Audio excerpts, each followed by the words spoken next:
Assalamualaikum warahmatullahi wabarakatuh. Semangat pagi. Hari ini kita akan diskusi terkait dengan comparative static dan juga konsep dari derivatif.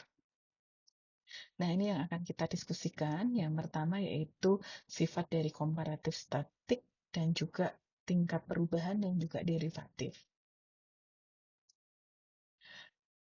Apa itu sifat dari comparative static? Jadi comparative static ini kita akan konstan terhadap perbandingan. Perbandingan apa? Yaitu perubahan equilibrium. Karena dia berubah, maka value atau nilai dari parameter dan juga exogenous variabelnya akan berubah. Tujuannya apa? Tujuannya ya pembandingan gitu ya. Makanya perlu diasumsikan yaitu inisial equilibrium state atau equilibrium awalnya itu seperti apa.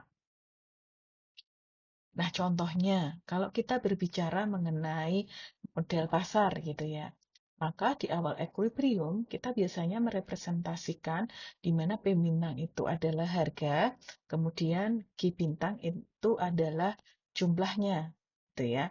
Kemudian kalau kita berbicara mengenai model pendapatan nasional yang sederhana gitu ya, maka akan ditentukan untuk equilibrium awalnya itu Y bintang dan C bintang.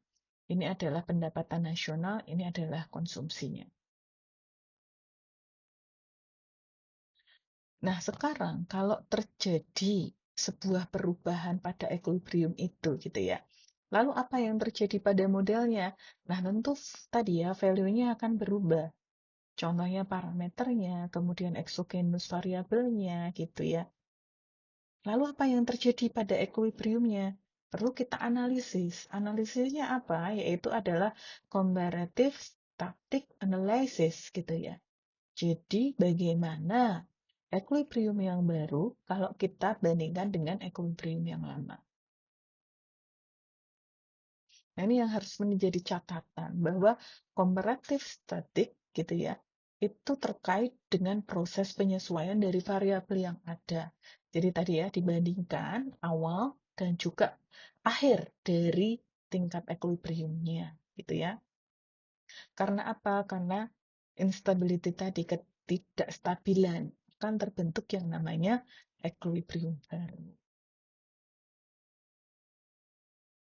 Nah, komparatif statik ini ada dua gitu ya, bisa dilihat dari kualitatif dan juga kuantitatif. Kualitatif itu apakah perubahan, contohnya nih ya, investment berubah, I0 berubah.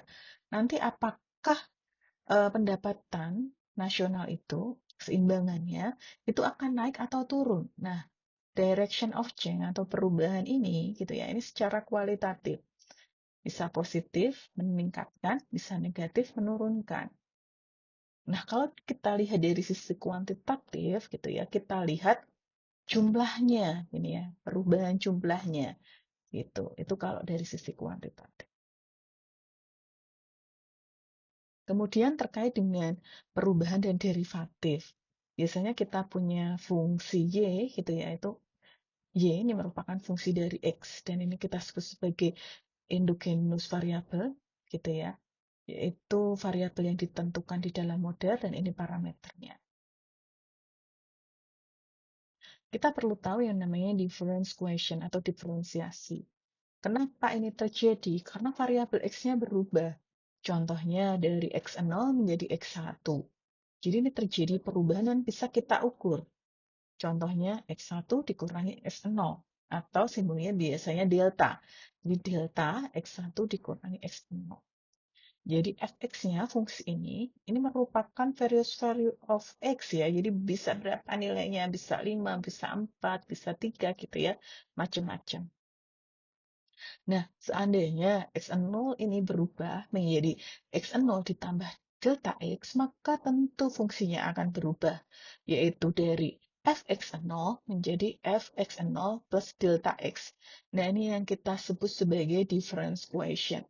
Jadi delta Y dibagi dengan delta X menjadi fungsi X0 ditambah delta X dikurangi Fx0 dibagi dengan delta X. Contohnya seperti ini.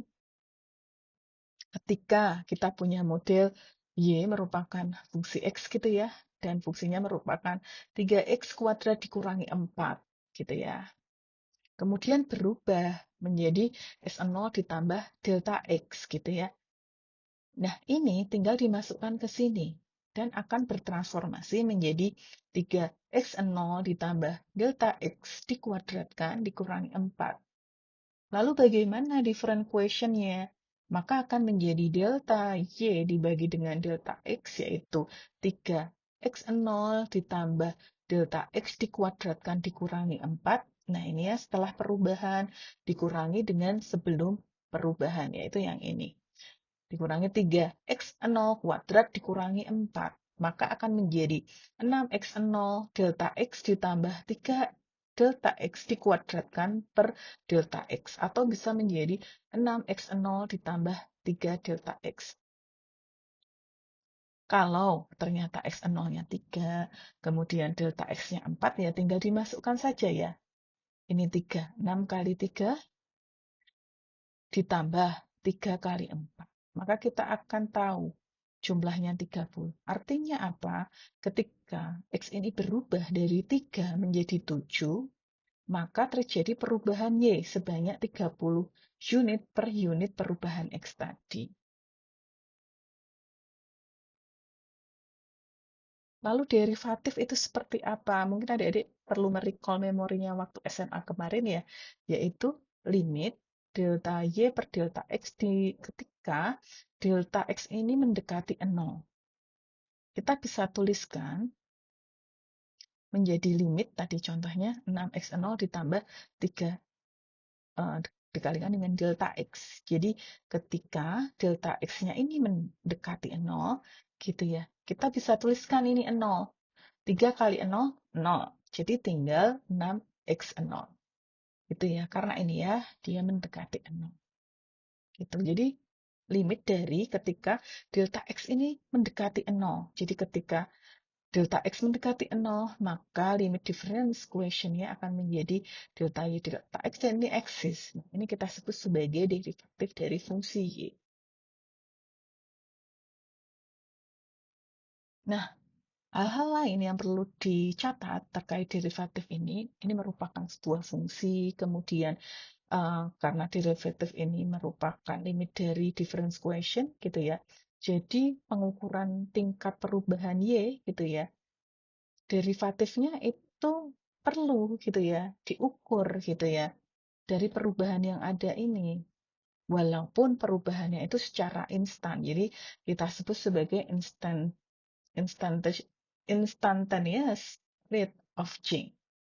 Gitu ya. Nanti bagaimana untuk formulanya ya? Berarti dy dx itu merupakan turunan pertama dari x yang rumusnya adalah limit delta y dibagi dengan delta x ketika delta x-nya mendekati 0. Nah, ini contohnya.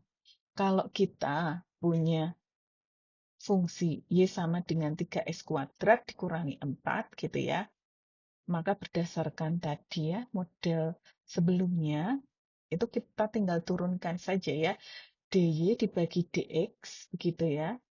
Nanti tinggal ini dikalikan ini, kemudian ini menjadi 0, begitu ya. Jadi dy dx-nya adalah 6x. Atau kita sebut sebagai turunan pertamanya adalah 6x. Jadi perubahan nilai dari x ini, gitu ya, ini menjadi sebuah derivatif yang tentu akan berubah value-nya. Contohnya ketika X-nya 3, begitu ya. Nanti kita bisa substitusikan saja gitu ya.